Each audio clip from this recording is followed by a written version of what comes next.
Huyu ni mtumishi wa Mungu, nimemwona amevaa kama mtumishi wa Mungu, mchungaji Ezekiel Odero wa pale Kenya. Atazama mwenyewe.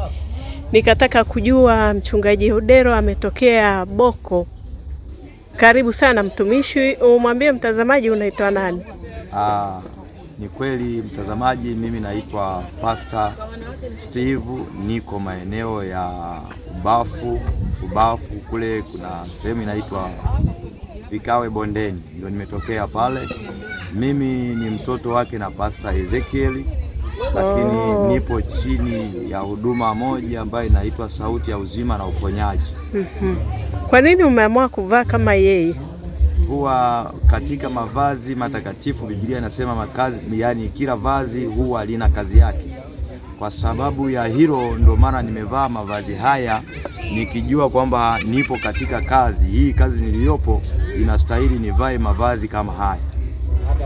Ni changamoto gani unazokutana nazo ukiwa umevaa hivi ilhali watu wamemzoea Pastor Ezekiel Odero?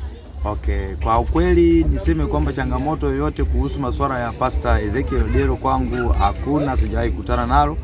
Bati kuna baadhi ya watu nikikutana nao wakiona nimevaa hivi, wengine wanafikiria labda ni Muislamu, wengine wanafikiria labda ndo ninaenda kwenye mazishi kwa sababu ya imani tofauti ambazo watu wako nazo. Kwa watu wanadhani unaenda kwenye mazishi? Yeah. Kwani kwenye mazishi ndio watu wanavaa nguo nyeupe? Wengine wanasema kwamba wanavaa nguo nyeupe ama nguo nyeusi.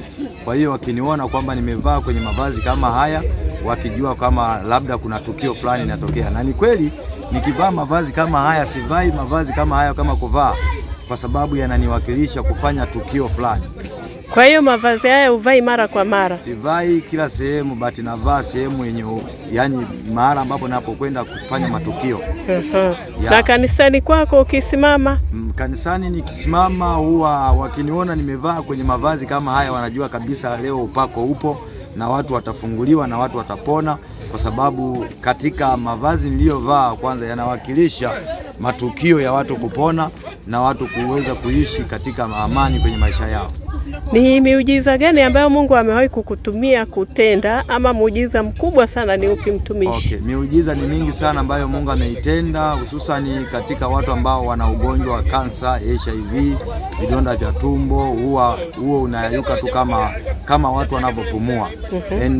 Watu wengi ambao wameponywa katika madhabahu yetu ni wale ambao wamekuwa na roho za uaguzi.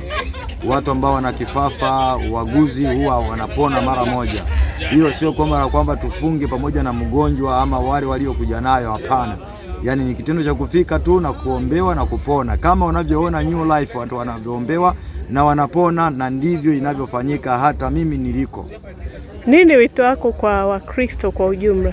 Mimi wito wangu kwa Wakristo ni kwamba tuendelee kuzidi kushikamana na kusoma Biblia, kwa sababu Biblia ndiyo mwongozo ambao sisi wa Kristo tumepewa.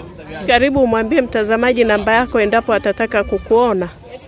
Okay. 0652 56 82 91. Hiyo ni ya Tigo.